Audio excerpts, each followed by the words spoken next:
Awadh coaching institute में आपका स्वागत है। मेरी पहली वीडियो कैसी लगी जो मैंने आपको बना के दिया था।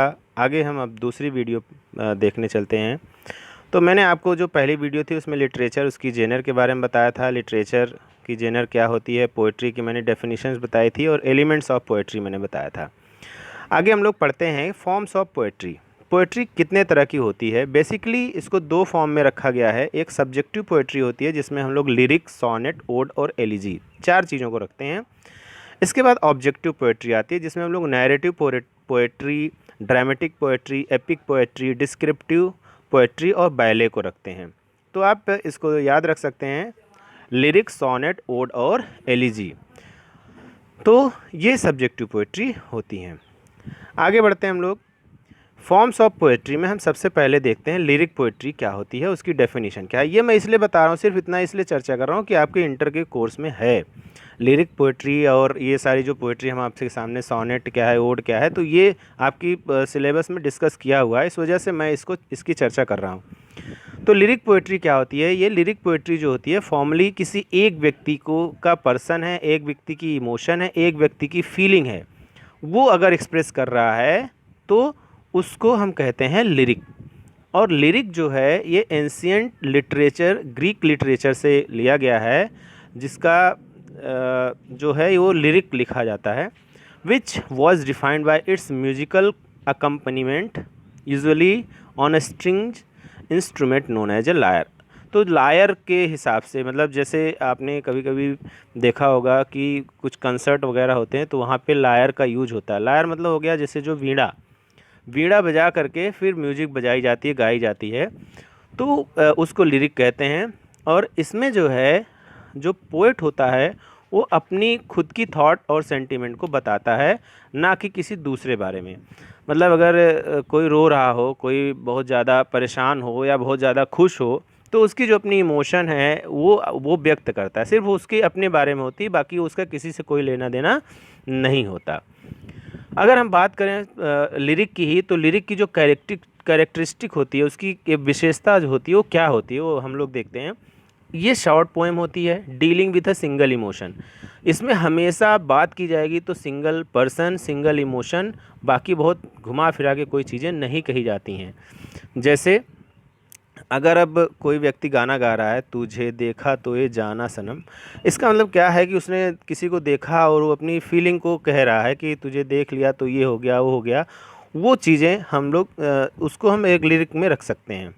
यह एक म्यूजिकल पोएम होती है, जैसा कि हम सभी लोग जानते हैं कि इसमें लायर यानी कि यूज किया जाता है वीणा का, तो बिल्कुल सी बात है कि ये म्यूजिकल पोएम हो गई। It is a subjective poem expressing the varying moods of author. तो इसमें अलग अलग मूड होते हैं, उसका क्या मूड है, खुश है तो दूसरा गाना गाएगा, और थोड़ा सा दुखी है तो कुछ दूसरा गाना गाएगा। लेकिन उसका जो मूड है बार बार चेंज होगा। अगर वो नशे में है तो कुछ और तरह से, नशे में कौन नहीं है मुझे बताओ जरा, नहीं हर दुनिया उसको पूरी नशे में दिखती है। तो हम ये देखते हैं कि जो फॉर्म्स ऑफ पोएट्री होती है उसमें जो लिरिक होता है ये सबसे ज़्यादा यूज़ किया जाने वाला फॉर्म ऑफ पोएम होता है, पोएट्री होता है। दूसरी चीज़ होती है सोनेट। सोनेट क्या होता है। Sonnet basically derive from the Italian word sonetto.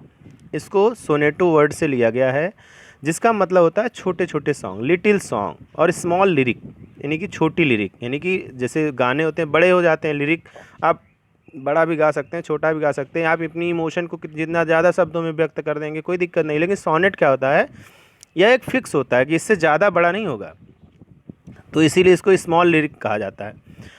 In poetry sonnet has 14 lines. अब देखिए मैंने अभी कहा ना कि आप जब लिरिक बोलते हैं तो आप कितनी भी लाइन के बोल सकते हैं, लेकिन जब सोनेट आप बोलते हैं तो वो सिर्फ 14 लाइन की होती है। And is written in iambic pentameter. ये एक जो तरीका होता है लिखने का, पेंटामीटर का यूज किया जाता है। Each line has 10 syllables. यानी कि अगर हम लाइन की बात करें तो उसमें 10 सिलेबल्स होते हैं। और सिलेबल्स मैं आपको बताऊं अगर, तो सिलेबल मतलब हो गया, जैसे हम लोग जब कविता पढ़ते हैं हिंदी में, तो उसमें आपने देखा होगा कि एक लाइन इस तरह से बनाई जाती है। मैं आपको कैसे बता के दिखा देता हूँ।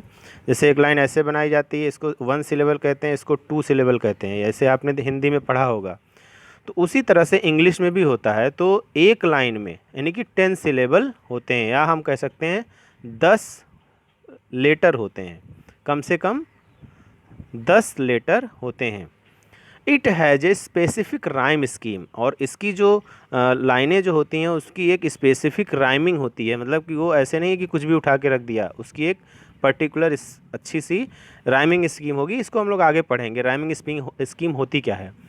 एंड वोल्टा होता है और स्पेसिफिक टर्न, या फिर इसको हम कहते हैं स्पेसिफिक टर्न। वोल्टा को ही हम स्पेसिफिक टर्न कहते हैं। स्पेसिफिक टर्न का मतलब पोएम जो है वहीं से टर्न करेगी, यानी कि एक जगह हम एक शुरू की 8 से 10 लाइनों में हम बता रहे होते हैं कि समस्या क्या है, और फिर जो आगे की 4-5 लाइन होती हैं, 6 लाइन, उसमें हम उसका समाधान बताते हैं। तो उसी को उल्टा कहते हैं, या फिर उसी को कहते हैं स्पेसिफिक टर्न।